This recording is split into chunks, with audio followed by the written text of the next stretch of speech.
Peter Kuruvita here with a delicious dessert. This came to me as soon as I saw this beautiful tea. Rose with French vanilla from Dilmah is available everywhere.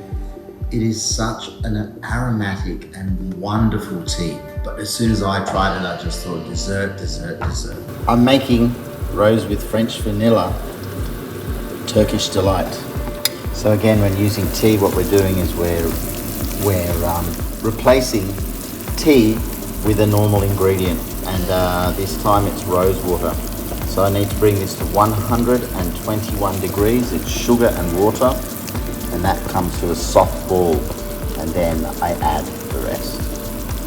It's getting close to 121 degrees, so what I need to do now is to ensure that my gelatin has been soaked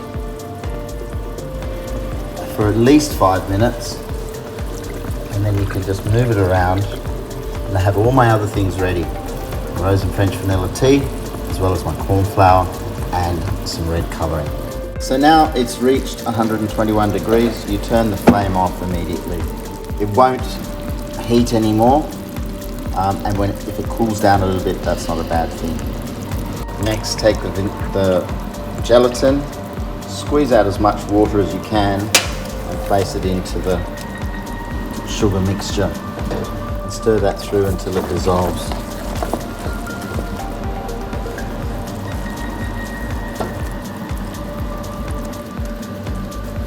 Make sure there's no pieces of gelatin left. You can see how it's...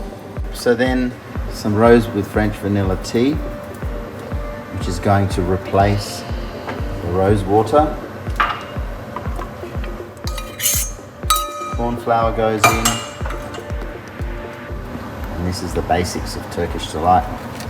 Obviously it has to set, so again we're just stirring it through.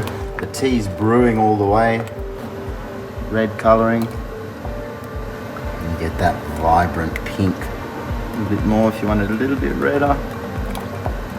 There you go. Now, container here which has been greased, and it also has some Glad wrap on it, or plastic wrap. Again, it's important that this sugar cools down under 100 degrees, otherwise as soon as you pour it on it'll just melt. And you just pour it in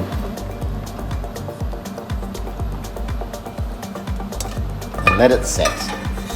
Now, you've seen the method of how to make Turkish Delight. Turkish Delight came to my mind straight away because it has rose water in it. So I thought, why not substitute the rose water for Dilmah's rose with French vanilla tea. So this is set, hopefully hard. It looks delicious. Look at the vibrant red color it is. And you just have to peel it off the plastic and then cut it up. And what I'm going to do is two things. First, now this is a good lesson right here to ensure that you grease your mold really well. Now I have, but it still sticks, so make sure you do, otherwise all this effort is going to be wasted. But you don't want to put too much oil on it either. And you saw on the bottom, I put icing sugar. Now there's an icing sugar you can buy called non-melting. It's basically a mixture of icing sugar. Now, my little jelly is beautiful. I'm going to do two things. The traditional Turkish Delight is just dusted in icing sugar. So I have a nice bowl of icing sugar here, but I also love Turkish Delight, which is dipped in chocolate. And that's just ready to go. That can be a sweet that you give to people. You can wrap it nicely, or it can just sit there so that you can nibble away whenever you feel like it. The next is to dip them into chocolate.